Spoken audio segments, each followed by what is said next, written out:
პირდაპირ ეთერში და ისეთი საინტერესო თემა გვაქვს, ფაქტობრივად შეიძლება ითქვას, რომ პრაქტიკული ლექციაც გვექნება. ერთგვარ სავარჯიშოებსაც გავაკეთებ ჩვენ სტუმართან ერთად. ამ გადაცემის ამ ნაწილის მთავარი თემა კი არის სხეულის ენა. კონტაქტის მნიშვნელობა, როგორ მოვიპოვოთ კეთილგანწყობა, ალბათ როგორ ვიყოთ უფრო მეტად თავდაჯერებულებიც, ესეც საინტერესოა და ამ თემებს ბუნებრივია განვარცხოთ ჩვენ სტუმართან ერთად. გურამ შეროზია, მარკეტინგის მენეჯერი, ლექტორი, მოგესალმებით. მოგვიწევს ალბათ ჩვენი ყველა ჟესტის გაკონტროლება, იმიტომ რომ გურამი არ მიხვდეს თუ ნერვიულობთ ან რამეს არასწორად თუ აკეთებ. პირველი შეფასება, რამდენად დამაჯერებელი ვიყავი და რამდენად პირველი კონტაქტი ჩვენს წამყვანებს და შენ შორის არის წარმატებული. ჩვენი კონტაქტი დამყარდა. დამყარდა ჩვენი კონტაქტი.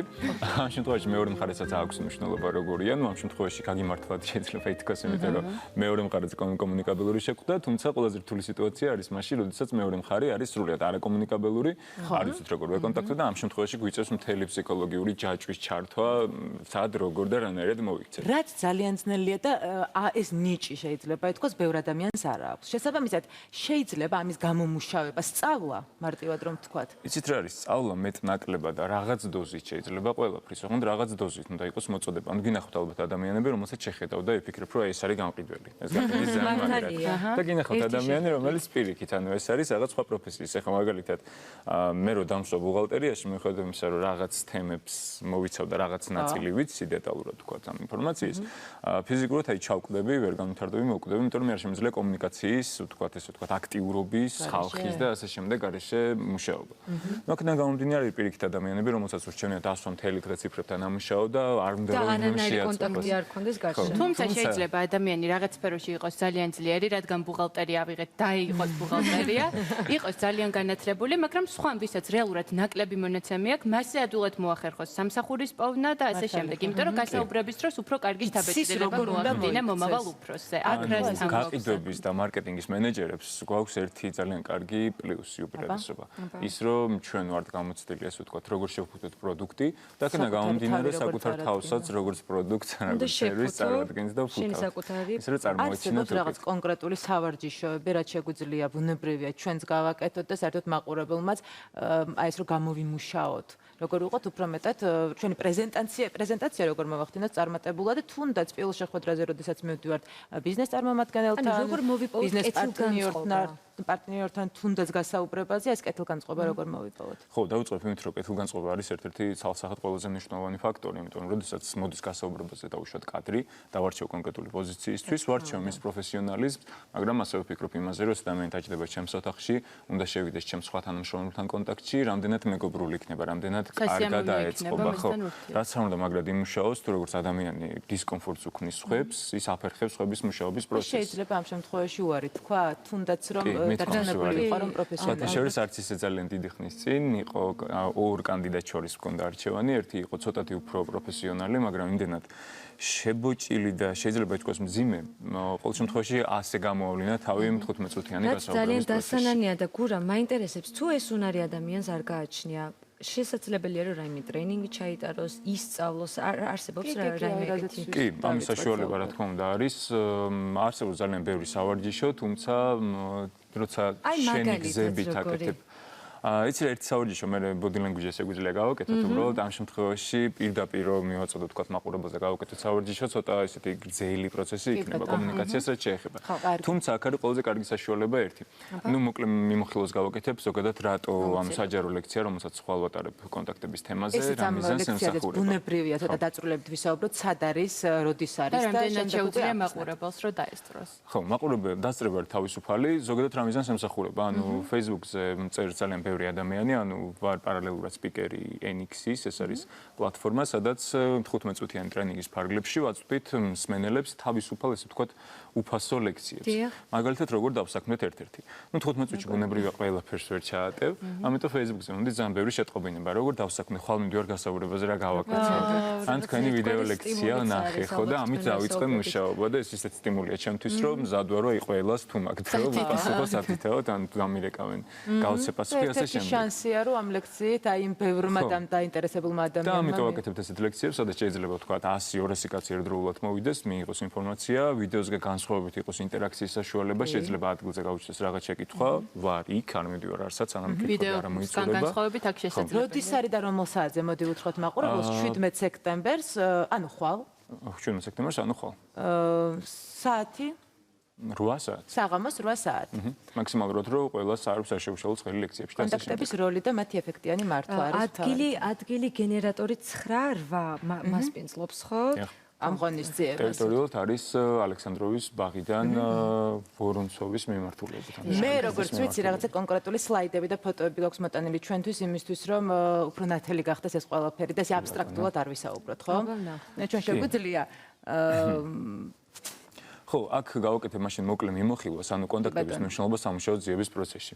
ანუ მე თვითონ, როდესაც მწერს ეს ადამიანები Facebook-ზე და მე პასუხობ ამ ყველას, ამ შემთხვევაში მე ვარ მათი კონტაქტი და საკონტაქტო პირი. ანუ ამ შემთხვევაში მრჩეველი, რომელიც აძლევს რაღაც რჩევას. მაგრამ ფიზიკურად შეუძლებელია, რომ ნებისმიერ უცნობ ადამიანს ყოველ დღე, ანუ არ მეცალო შეიძლება, ან მოგზაურობდე, დღის განმავლობაში უნებრივი ამცალია, როცა ვმუშაობ, საღამოს შეიძლება არ ვიყო. ამიტომ მნიშვნელოვანია, რომ ყველას ყავდეს ვიღაც თავისი საკონტაქტო პირი, რომელიც რჩევებს მისცემს. და როგორ მოვიპოვოთ კონტაქტი ასევე განხილული არის ამ თემაში. ვინ არის ზოგადად კონტაქტი? ანუ გაგიგიათ ხო, რომ გარდა ბევრჯერ გაიგებდი საქართველოში, ყველგან შენი კაცი უნდა ყავდეს, ისე ვერ მიაღწევერა. ამ რეალობაში კონტაქტები განსაკუთრებით მნიშვნელოვანია. რატომღაც ითვლება, რომ ეს არის სამარცხვინო, ну თუ ეს ვიღაც კაცი მამაჩემია და თავის დაქვემდებარებაში მამუშავებს და არაფერს არ ვაკეთებ, ნეპოტიზმია და სამარცხვინო, მაგრამ თუ ეს კაცი დაუშვათ ვარ მე ჩემი სტუდენტისთვის, რომელსაც ვასწავლი, ვიცი რამდენად კარგია, მოვიდა ვიღაც უცნობი ადამიანი, რომელმაც მოახდინა ვთქვათ, 5 ბალიანი სისტემით 4-იანზე შეფასება და მოვიდა მეორე ჩემი სტუდენტი, რომელმაც ასევე 5 ბალიანიდან 4 მიიღო. მე მინახავს ეს სტუდენტი ვასწავლი 1 სემესტრი, ვიცი ისი გამკეთებელია, შესაბამისად მე მას გავუწევ რეკომენდაციას და მასზე გავაკეთებ არჩევანს. ამ შემთხვევაში მას თავისი კაცი კი არ ყავს. ну რეალურად ყავს, თუმცა არა ნეპოტიზმის კუთხით ადამიანი, რომელმაც მასზე იცის. ვაკანსიების დიდი ნაწილი, რომელიც არის მენეჯერული, ან ვთქვათ ადმინისტრატორის პოზიცია, ნებისმიერი რაღაც ესეთი, ძირითადად არიდება ვთქვათ საიტებზე და ხდება რეკომენდაციების. იმიტომ რომ ამ შემთხვევაში ძალიან მნიშვნელოვანია, რომ 15 წუთიან შტაბეჭრილებას არ დავეყნოთ და მოვიძიოთ ინფორმაცია. ეს მეთოდი სწორია, იმიტომ რომ როცა შენაკეთებ ძალიან ბევრ ამას, ადამიანები გიფასებენ და უშუალოდ მე მაქვს უფლება დაურეკო ყოფილ HR-ს ან ყოფილ დამსახურებელს კანდიდატის, რომელიც მაგას მინდა.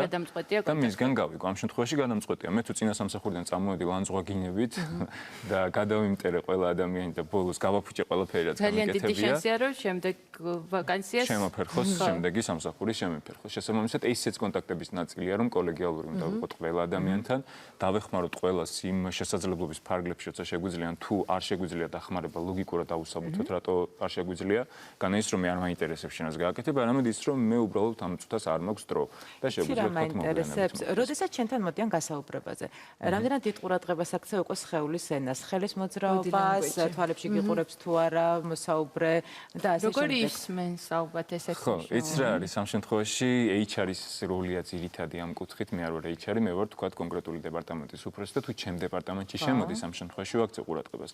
ამით ფილტრავს HR-ი, თუმცა ის რომ მეც მაქვს ინფორმაცია ამ კუთხით ყველაფერზე, მეც ვაკონტროლებ და მეტნაკლებად ესე ვთქვათ, ვაკვირდები ამ ყველაფერს. თუმცა მართლა ძალიან მნიშვნელოვანია, თუნდაც body language-ი, თუნდაც როგორ ისმენ და ხმის ტემბრიც ალბათ, ხო? ძალიან დიდ ფაქტორს. ხმის ტემბრი არის ფაქტორი, თუმცა ამას ვერ მოთხოვ ადამიანს, იმიტომ რომ ხმის ტემბრით იბადები, ხო, რაღაცა ძალიან ცნობილი გასაუბრებისთვის და ერთი კონკრეტული სამსახური. თუმცა შეიძლება შეცვალოს შენი ინტონაცია, ვთქვათ იმუშავე იმაზე, რომ კონდეს დახვეწილი მეტყველება, კონდეს ის რომ ვთქვათ არ დაუშვა ბევრი გრამატიკული შეცდომა, რაღაც ელემენტარულ შეცდომებს ალბათ ყველა უშვებთ, მაგრამ იცი რა მაინტერესებს, ალბათ ყველას არ აქვს იმის უნარი, რომ თავისი ნაკლი აღიაროს და ეს საჯაროდ თქვას, აი თუნდაც გასაუბრებაზე, რამდენად ეფექტურია ის, რომ თქვათ შენ აღიარო, აი მე მოვედი შენთან და ვაღიარებ, ვამბობ ჩემ ნაკლებს, რომ ეს ნაკლი მაქვს. ან საკუთარ ნაკლზე ხუმრობა რამდენად სწორია და ან საერთოდ დამალო და არ. ზოგადად ცხოვრებაში ცოტა გაქარას ნაკლი, სანამ სხვა დაგასწრებ, შეგიძლია შენ თვითონ იხუმრო შენს ნაკლზე და ამით ჩაუკეტო გზას ხვევს, რომელმაც შეუძლია დაგწინო თქვა და ეს იქნება ფიზიკური ნაკლი თუ ეს იქნება რაღაც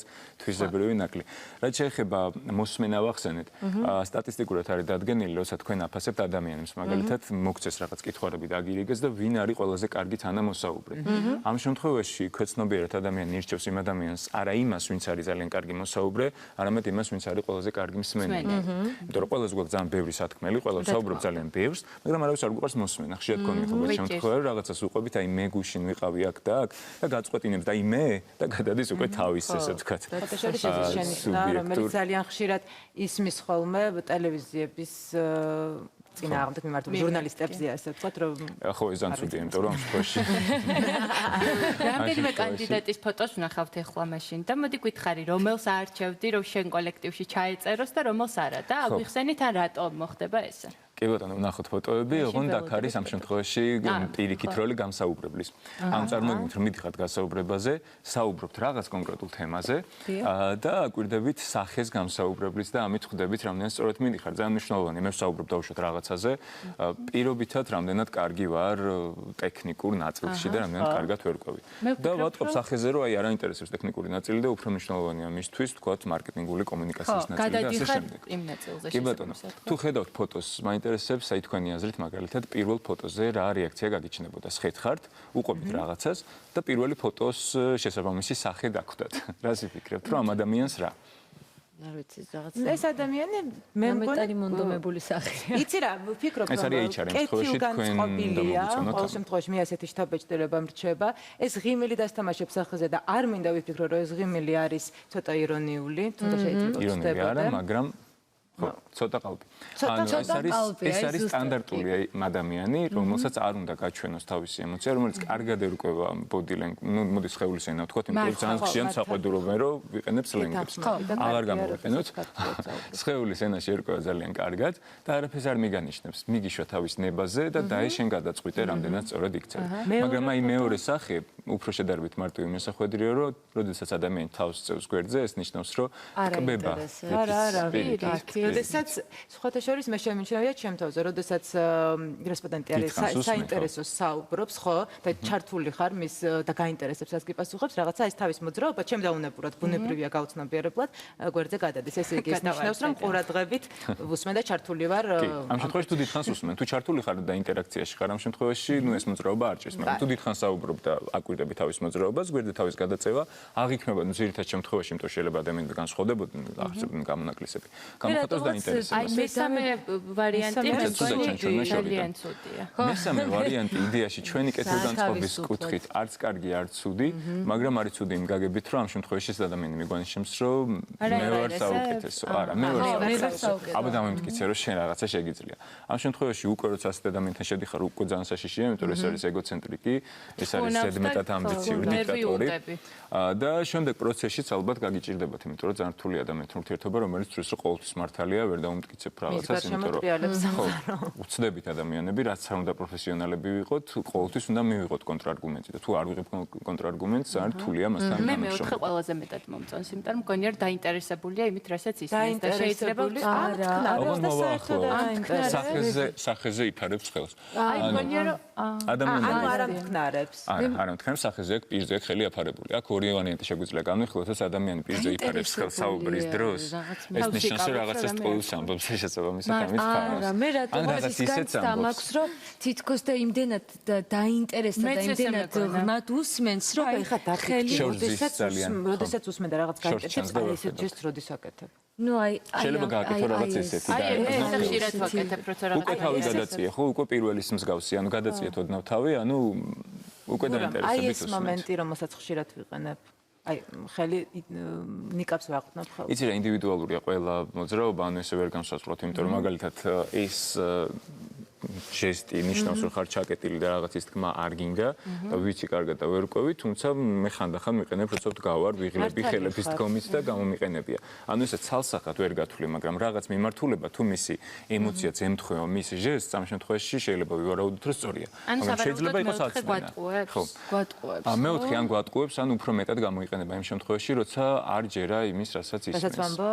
ანუ ამ შემთხვევაში იფარავს ხელს, ანუ დაახლოებით მსგავს სახეს იღებს და ეს ნიშნავს იმას, რომ ის ფიქრობს, რომ თქვენ რაღაც არასწორს ამბობთ. ამ შემთხვევაში ძალიან ბევრი არგუმენტი იმისთვის, რომ დავადასტუროთ და ჩვენ ამბობს იმართოს. ისიც შეიძლება ამთქნარებს კიდეც, მაგრამ ძირითადად შემთხვევაში. მე რატომ გაწესებს დაბადება და რომ ამთქნარებს და ანუ არ აინტერესებს რაზე. თუ ამთქნარებს ბუნებრივი არ აინტერესებს საშინელება, როცა იძინება ჩვენ გასაუბრებაზე. მე-5-ს განვიხილოთ ძალიან მოკლედ და შემდეგ უკვე შენერჩევები გჭირდება ჩვენ როგორ მოვიქცეთ, როდესაც მივდივართ გასაუბრებას. კი ბატონო, მე-5 არის ადამიანი, რომელიც რაღაცაში არ გეთანხმებათ, ანუ დახარა თავი, გიყურებთ თქვენ მოდან ეს იმას ნიშნავს, რომ იმზადება ნეგატიური უარყოფითი კომენტარის გასაკეთებლად. ამ შემთხვევაში მაქსიმალურად მიყვავს პოზიტივისკენ და ისევ აძლიერებთ არგუმენტებს. ნახეთ ზევით რა არის, რომ აიხედოთ. არა, შემოხედეთ თვალებში და შემდეგ. აი, და ძალიან მნიშვნელოვანია, როცა მომთხოვით ენერგეტიკულად. მაგალითად, საუბრიზე პრეზენტაციის დროს ენთუზიაზმი, ენერგია, мотивация. აი, წარმოიდგინეთ, რომ ეხლა მე გიყვებით რაღაც ძალიან კარგ პროდუქტზე, არ ვიცი, რაღაც საკვები პროდუქტი, მაგალითად, ეს არის ძალიან მაგარი შოკოლადი, ძალიან მოგეწონება და მეორე ეს არის ძალიან მაგარი შოკოლადი, რომელსაც მიირთმევ თუ არა ეგრევე ენერგიას მოგიწევთ და ასე შემდეგ. მქონია ხოლმე რამდენჯერმე შეხება, როცა ვთქვათ, ახალ ბედა დიასახლისი მიკეთებს რაღაც საჭმელს. კერძს და მინდა ვასიამოვნო და არ უთხრა არ ჩაუკლა мотивация, მაგრამ სახეზე მეტყობა. შესაბამისად ვეუბნები, რომ აი ძალიან კარგია. რეალურად ჩემი სიტყვები და ჩემი სახე გამოხატავს სულ სხვა ემოციას. ამ შემთხვევაში დადგენილია, რომ ძირითადად ჩვენ ვაკეთებთ აქცენტს ვიზუალზე, როცა ვისმენთ და ოდნავ ნაკლებ კომენტარს სიტყვებზე. ამას შეგვიძლია რაღაც ავარჯიშოც გავაკეთოთ, სიტყვებს რამდენად მარტივად და სისხარტეზე. აბა მოდი. კი ბატონო, კაი. და ვნახოთ რამდენად ესე ვთქვათ სწორად მოისმენთ, რასაც გეუბნებით. თუ შეგვიძლია ვდგეთ თუ რა არის საჭირო. იცი რა შეგვიძლია ვისხდეთ.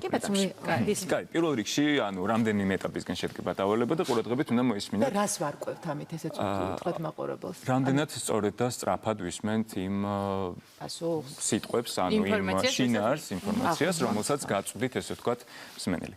პირველი არის ის, რომ გავათავისუფლოთ ხელები და დავიდოთ მუხლებზე. კი ბატონო, მარჯვენა ხელი გადავწიოთ. საინტერესო იქნება მაყურებელის თუ მოგვეწევს და გააკეთებს იგივე სამწუხაროდ შევანელებ. მუხლებზე და ხელების დადების შემდეგ მარცხენა ხელი სწრაფად გადავდოთ. ხან მარჯვენა თუ ხან მარცხენა. სულ ერთია. მარცხენა ხელი გადავდოთ ტახტის მიმართულებით. ამ შემთხვევაში ახლა მოვადუნოთ მარჯვენა ხელი და მოვამზადოთ მოქმედებისთვის და ყველამ ერთად მივიტანოთ კეფაზე მარჯვენა ხელი. კეფა სად გვაქვს მეგობრებო? აი მეორე იგივე რაც. ამ შემთხვევაში თქვენ ბრმად მომინდეთ. ნუ მარცხენას და მარჯვენას ვარჩევთ, ესეც კაია. მარცხენა და მარჯვენა მე თვითონ მერევა საჭესთან მოხვევის დროს, იმიტომ რომ მირჩენია მეთქან შემკინდეთ ჩემს. ეხლა ეს რაზე მეტყოლებს, რომ ჩვენ კარგის ვისმენთ. ამ შემთხვევაში პირველი იყო იმაზე მეტყოლებს, რომ თქვენ არ მოისმენთ პირობა კარგად. მე გითხარით, რომ რასაც გეტყვით გაიმეორე და რასაც გავაკეთებ. ანუ პირობა იყო ძირითადად მთავარი. მეორე ის რომ მე შეგიყვანეთ შეცდომაში, იმიტომ რომ როცა მითხარით რა მიზანს ემსახურებაო, მე რომ მეთქვა რომ სიტყვებს უფრო აქცევთ ყურადღებას თუ ჩემ ჟესტებზე დამოკიდებოდით და არ ჩავარდებოდა ჩვენი სავარჯიშო. იმაზე არ მათქვა რომ ჟესტებს ანუ რამხელა მნიშვნელობა. და მესამე ყველაზე მთავარი ჟესტებს რამხელა მნიშვნელობა აქვს. მე რაც არ უნდა მაგარი თემა მოგიყვეთ, მე თუ მძინავს და მე თუ არ ვიზიარებ იმ კონცეფციას, რასაც გიყვებით და გეუბნებით რომ ეს არის ძალიან მაგარი ტრენინგი, ისწავლით ძალიან კარგ რაღაცას, მე უნდა ვიყოს სახე იმ ყველაფრის, რასაც გიხსნით. ეხლა მე რომ მოგიყვეთ რომ გასწავლით როგორ შევიდეთ კომუნიკაციაში და ორ სიტყვას ვერ ვიხებდე და კიდე არას ვამბობდე, მარტო ხო არ დამიჯერებთ რომ მე ამ სწავლებას შემიძლია. ანუ მე ვიყო სტომატოლოგი, მოდიხარ ჩემთან კბილების გასათეთრებლად რომ ქონდეს იდეალური კბილები, გავიღიმე და არც ერთი კბილი არ მაქვს. დამზერებთ რომ მე შემიძლია თან კბილებს ვიშველო. ან თქვათ რაღაცა თმის გახშირებაზე მოდიხარ ჩემთან კონსულტაციაზე და მე ვარ მელოდი. თავგადაპარსული არა მელოდი. გურამ, შეგვიძლია ვისაუბროთ და მაყურებელს და ჩვენც მოგცე რამდენიმე კონკრეტული რჩევა, როდესაც მივდივართ ალბათ ნელია ესე კონკრეტული რჩევის მოცემა, მაგრამ თუ შეგვიძლია ზოგადად ვისაუბროთ. ხო, პირველი კონტაქტი რომ შედგეს. ისე როგორც ჩვენ გვქონდა. იცი რა არის ყველაზე დიდი პრობლემა? რაც აქვს ამ შემთხვევაში. ნუ ადამიანებს, მოდი არ განვიხილოთ კანდიდატები, განვიხილოთ ზოგადად ადამიანები. ჩვენ გვიჭირს ჩვენი პრობლემების და ესე ვთქვათ ნაკლოვანებების აღიარება. გვიჭირს ერთია და მეორე ვერ ვხედავ. რამდენჯერ გქონია შემთხვევა, როცა ვთქვათ სულ პირველად, როდესაც ჩვენი ხმა გვესმის ყოველთვის და უცებ პირველად ვისმენთ ჩანაწერს და ეს ვისი ხმაა და ეს რა არის. რატომ? იმიტომ რომ მოვისმინეთ from the side, ანუ სადღაც ესე ვთქვათ, შორიდან მოვისმინეთ, ამას შევხედეთ. ამ შემთხვევაში, როცა მაქვს გაყიდვების ტრენინგი და მინდა შევაფასო რამდენად კარგად ყიდიან, ყოველთვის ვაკეთებ ეს რაღაცა. სვამორ ადამიანს შეიძლება ერთ-ერთი მე ვიყო ყველაზე პრეტენზიული კლიენტი, ყველაზე ცუდი გარემო ვაჩვენო, რომ ჩემ ფონზე მე კარგი მოიჩვენოს ნებისმიერი გარემო და ამ ყველაფერს ვიღებთ ვიდეოზე. როცა ვეკითხები ადამიანებს გასაუბრების შემდეგ, რამდენად მისაღები იყო და რამდენად მოგეწონა თქვენი თავი, ჩამოთვლიან ნაკლოვანებების მხოლოდ 20%-ს დაახლოებით.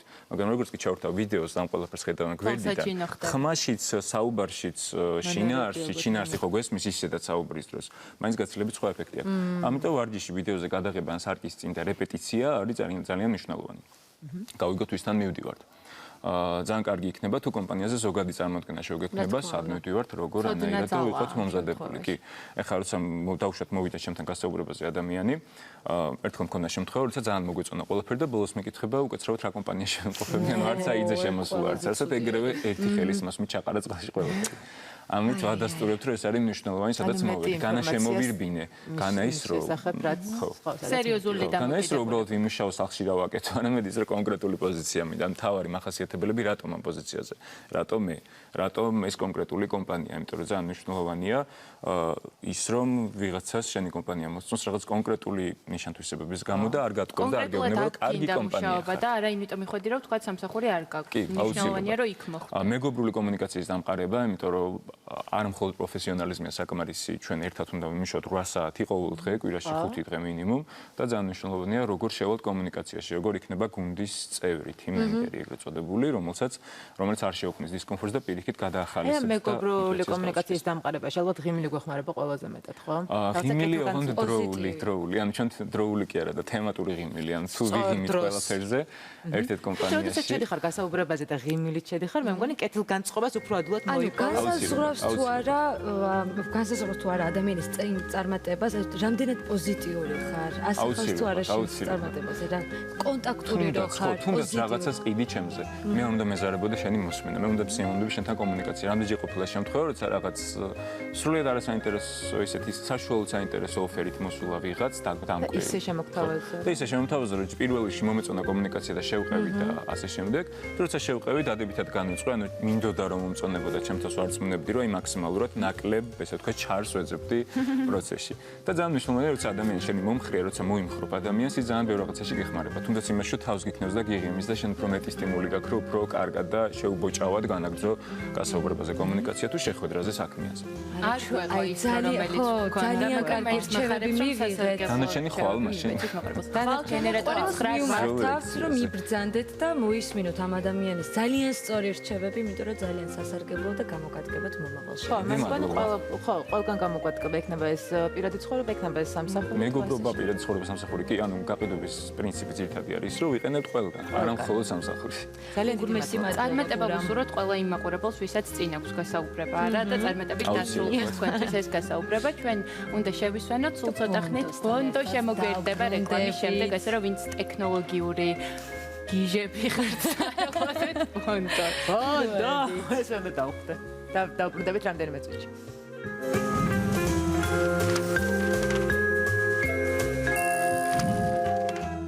ბოლო დროს ჩვენს ქალაქ